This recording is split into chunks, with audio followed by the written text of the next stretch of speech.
متحدہ عرب امارات ایران کے خلاف جنگ میں فعال کردار ادا کر رہا ہے اور اگر امریکہ حملہ کرتا ہے تو اسے سخت جواب دیا جائے گا۔ ایرانی ذرائع کے مطابق سے یہ خبر سامنے آ رہی ہے، یعنی ایران کہیں نہ کہیں اب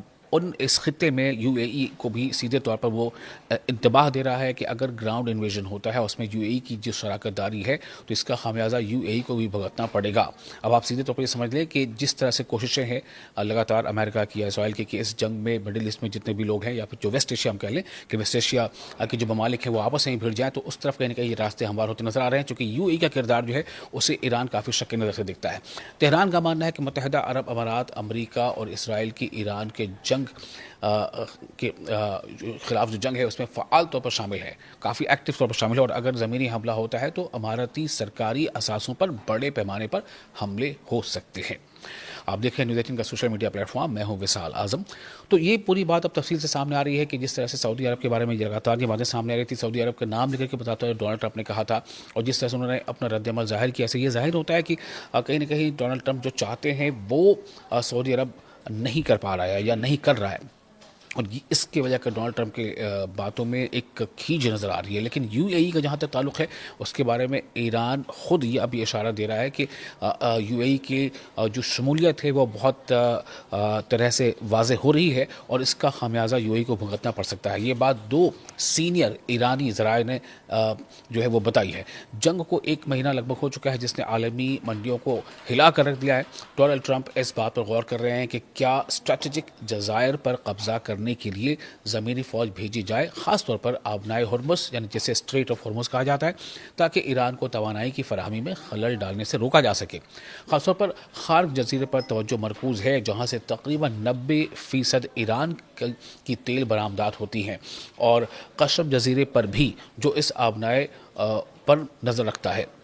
اپنے ہرمز پر۔ تو ایسا کوئی آپریشن ممکنہ طور پر خلیجی عرب ممالک میں موجود امریکی اڈوں سے شروع کیا جا سکتا ہے، جن پر ایران پہلے ہی امریکہ اسرائیل حملوں کے جواب میں حملے کر چکا ہے۔ ان حملوں میں اب تک کم از کم 1900 یا اس سے زیادہ افراد ہلاک ہو چکے ہیں۔ خلیجی عرب ممالک میں ایران کے خلاف جذبات بڑھ رہے ہیں، اور سب سے اہم بات یہ ہے کہ جہاں جوابی حملوں نے مختلف اہداف کو نشانہ بنایا، یعنی کہ جو وہاں کی سرکاریں ہیں خلیجی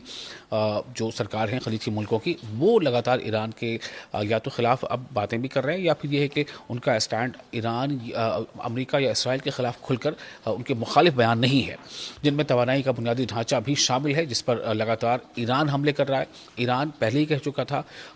28 فروری کو جو جنگ کی شروعات ہوئی تھی اس سے پہلے ایران کر چکا تھا کہ اگر ہم پر حملہ ہوتا ہے، اگر امریکہ اور اسرائیل ہم پر حملے کرتے ہیں تو ہم اس کے جواب میں اس کا جوابی کارروائی بھی کریں گے، پرزور اس کی مدافعت کریں گے، ڈیفنس میں ہم اٹیک بھی کریں گے، اور ساتھ ہی ساتھ یہ کہ جتنے بھی یہ ویسٹ ایشیا کے جو ممالک ہیں جہاں پر امریکہ کے اڈے ہیں یا بیسز ہیں یا ان کے دوسرے جو انفراسٹرکچرز ہیں یا جو ٹارگٹس ہیں، ان کو ایران سیدھے طور پر نشانہ بنائے گا، پھر چاہے وہ کسی بھی ملک میں ہو، چاہے وہ سعودی عرب میں ہو، چاہے قطر میں ہو، چاہے یو اے ای میں ہو، چاہے وہ بحرین میں ہو، چاہے جارڈن میں ہو،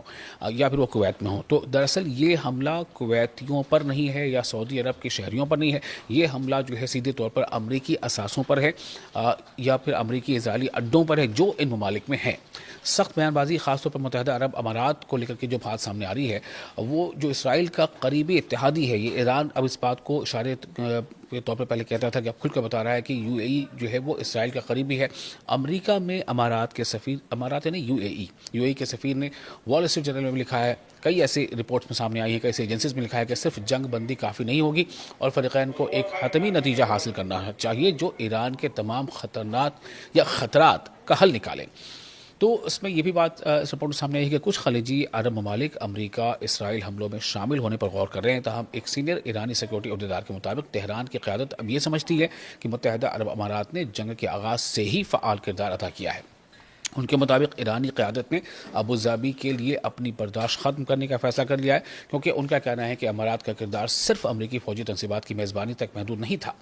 بلکہ اس سے زیادہ تھا۔ حال کی جو اس پر ڈیولپمنٹ وہ یہ ہے قطر کو لے کر کے، قطر نے سیدھے طور پہ یہ کہہ دیا ہے کہ وہ پڑوسی ملک ہے ہمارا ایران، اور ہم کو ایگزسٹ کرنے کے طریقوں پر غور کر رہے ہیں، یعنی قطر نے صاف طور سے کہہ دیا کہ وہ امریکہ اسرائیل کے حملے کا ساجدار یا اس میں شریک نہیں ہو سکتا ایران کے خلاف حملے میں۔ لیکن یو اے ای کا کردار الگ ہے،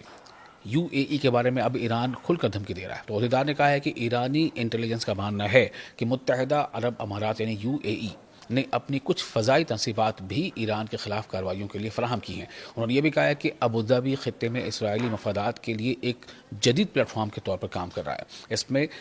فریب دہی کی کارروائیاں بھی شامل ہیں ہو سکتی ہے، یعنی ایسے حملے جو اسرائیل نے کیے لیکن انہیں ایران کے حملے کے طور پر پیش کیا گیا، جیسے عمان اور کم از کم ایک اور ملک میں جو خبریں بات بیچ میں آئی تھی. تو ان کا کہنا تھا کہ تہران کا اندازہ ہے کہ اس تعاون میں متحدہ عرب امارات یعنی UAE کے اندر جدید مصنوعی ذہانت کے نظام کا استعمال بھی شامل ہے، AI جسے ہم کہتے ہیں، اور جو امریکہ اور اسرائیل کو ڈیٹا جمع کرنے اور اہداف کی نشاندہی میں مدد دیتا ہے. یعنی سیدھے طور پر ایران کی دھمکی ہے اب UAE کے لیے.